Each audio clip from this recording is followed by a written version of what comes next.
ভালো লাগা যাচ্ছে ভালো মানুষটা দিয়ে আমরা নিয়েছি আপনাদের সাথে আপনার সাথে আছেন দেখতে পাচ্ছেন বাংলাদেশের সবচেয়ে বেশি এটার নাম হলো রিক্সা তাই না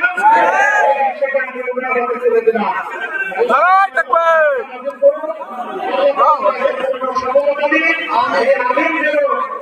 সংসদে দাঁড়িয়ে বলতে পারেন বাংলাদেশে আর কোনো আলিমকে অপদস্থ করতে দেওয়া হবে না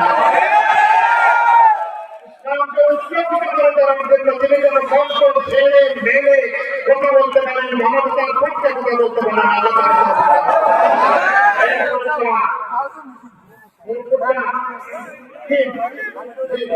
আসেন